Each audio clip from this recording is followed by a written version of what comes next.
Hey guys, today we're going to be building this Craftsman style mantle clock with a Leigh FMT jig.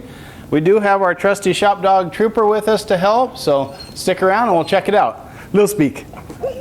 Little speak. High five. Oh yeah. So we're going to make tenons like this with the Leigh FMT PRO jig, and this system just relies on a center mark.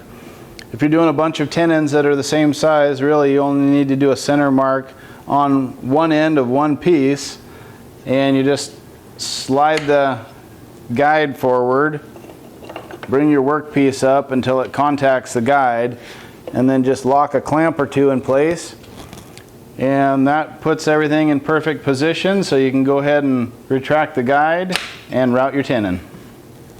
So you can just plunge your router down to full depth. In this case, we're just making a 1/2 inch tenon. We'll start by making a quick and very light clockwise pass around the tenon, and then we'll finish up in the counterclockwise direction.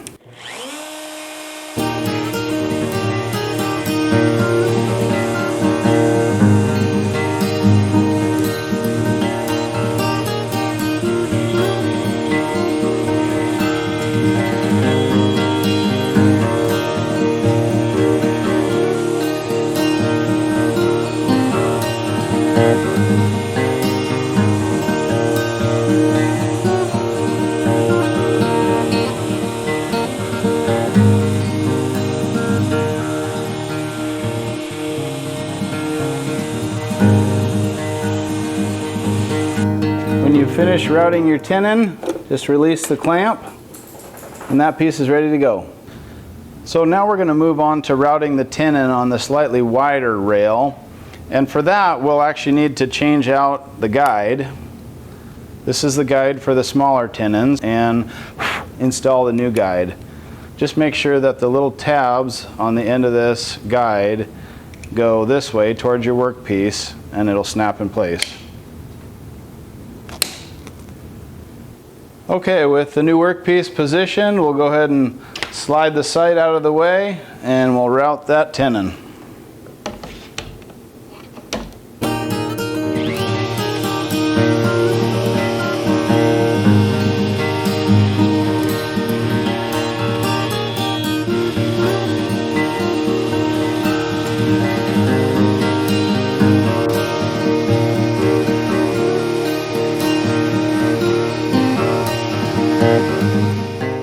So the resulting tenon looks really nice, a nice clean cut with no tear out on the shoulders.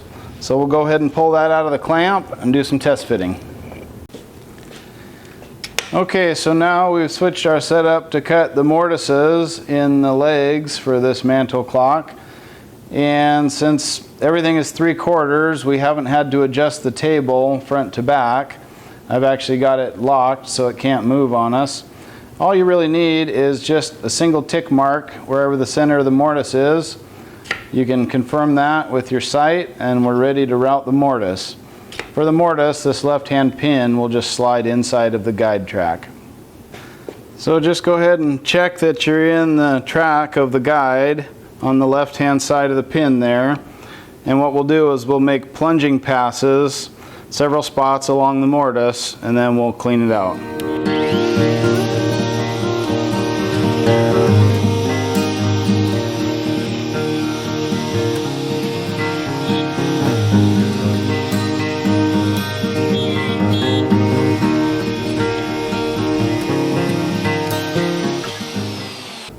This is normally where my dog Trooper is. Wherever the sawdust can fall, that's where you'll find him.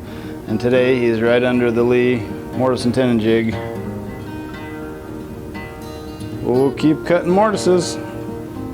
So we can check our mortise quality here. It looks pretty good. We'll release that from the clamp a bit and slide it down to our next mark.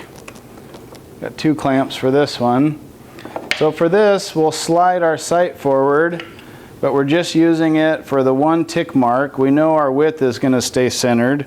We'll clamp that back in place and route that second mortise.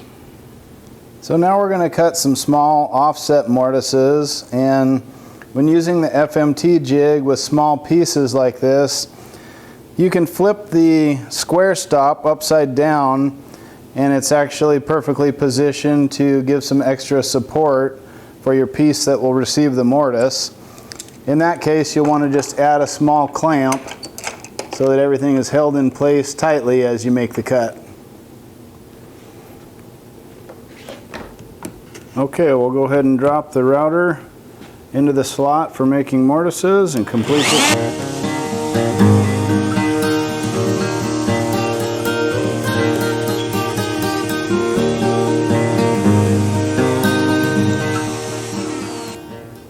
The router and base can certainly stay up on the jig when in use, but sometimes I just pull it down to get a better look of what I'm doing, especially when working with these little small pieces. But there we have it, a small 1/2 inch by 1/4 inch mortise that's perfectly offset towards the back of the workpiece.